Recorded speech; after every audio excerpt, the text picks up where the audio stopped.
been a leader in this. He's got it set up where if you have not taken your annual test, and you could try to log on, he knows it. He doesn't let you log on, but he'll let you go to take the training.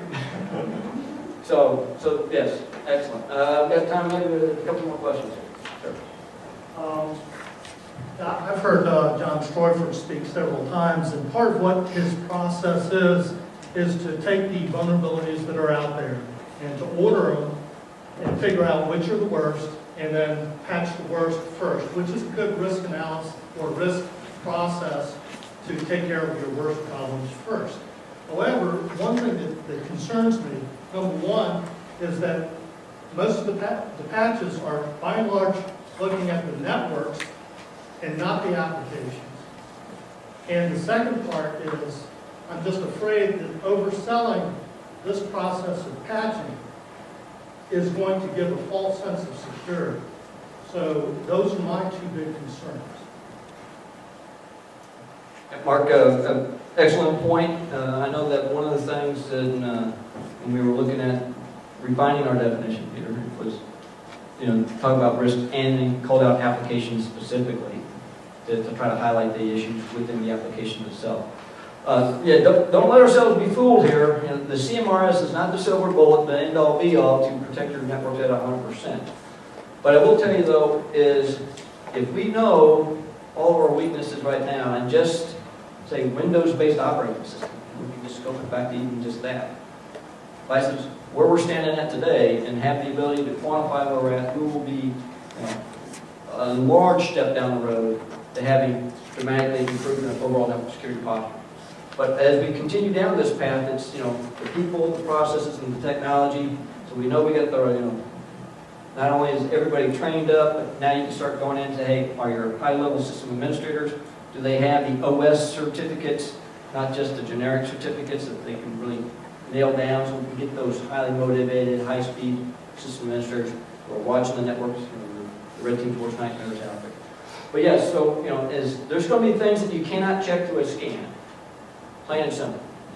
But what we're trying to do is look for indicators. So what I tell my boss is that, to Joe Smith, if we know an organization knows how to patch effectively, knows how to push an antivirus out there effectively, chances are they're probably going to be doing a lot of other things effectively.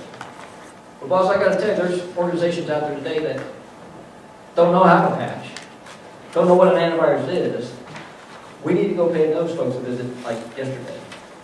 And so the other beauty that state has done within their CMRS capabilities, first thing is they didn't give everybody letter grades like the first year, right? They just ran the numbers, right? And all of a sudden they saw this bell curve type thing going.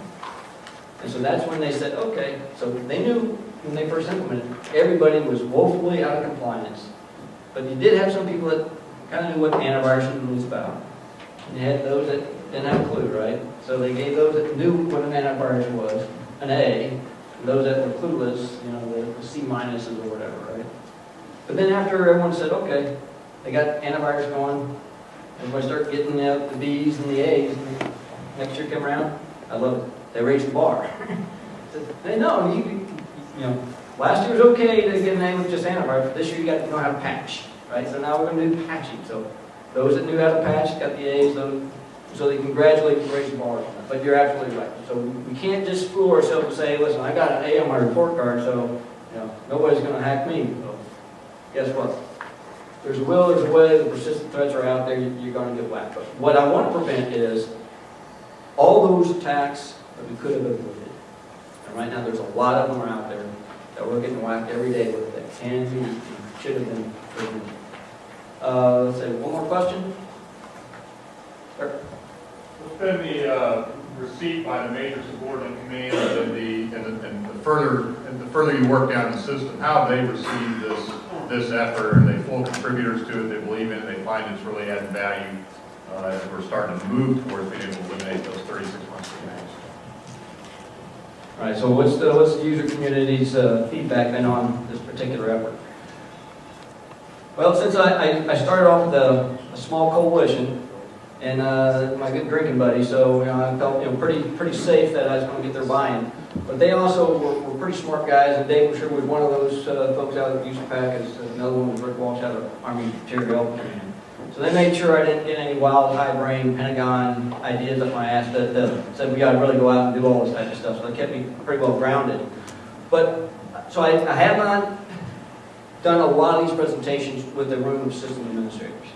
What I have been doing though is a weekly telcon, and where it's been getting out. So I've gotten, say, down to say battalion level input. I've been trying to get a few select these network enterprise center directors engaged on this, because if you get too many engineers in the room, you'll never solve anything. Right? But I think that from what I've shared with the folks at the 93rd Signal Brigade, a funny story was anybody familiar with DCO? It's an online kind of webinar tool. So I had the portable risk score management tool up running, and I was showing them how they can drill down on things. And then this one, I jumped over to our IT asset management system, which is very nice. It's based on SCCM. It had a hierarchy of tree structure, so it had the 7 theater signal command, and it had a little plus symbol, and you click on that, it expanded the tree down to the different brigades in there. And so one of the guys on the item was, well, sir, can you click on the 93rd? Sure, I can click on it. So I clicked on 93rd, and it exposed all the post-Campson station rolled up under 93rd. And within a nanosecond, he goes, Camp Edinburgh's not mine. How'd that get on there? That's not mine. So, I mean, it kind of proved my point, though. If they know their networks, they're going to want to make sure that they're not being held accountable for something that's not underneath their control. And so, of course, the gal that was running the ITAM, well, I'm sure we can fix that, taking notes down. But, by having that type of feedback, people, I think, that the system administrator level, like John Doe there at Camp Swampy, I think they're going to really like knowing your status.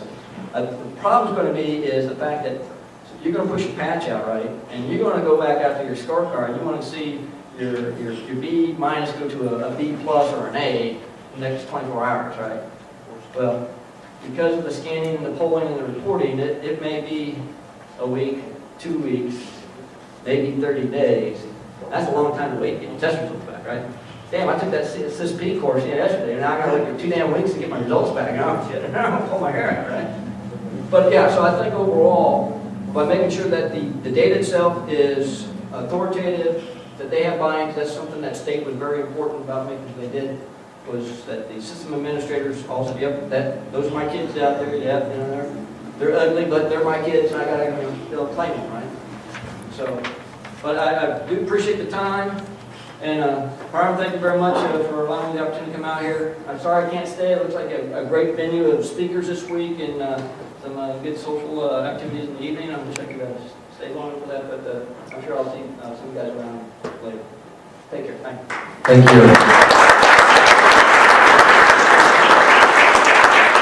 All right, with that, we're going to wrap things up. Our next session is here, the U.S.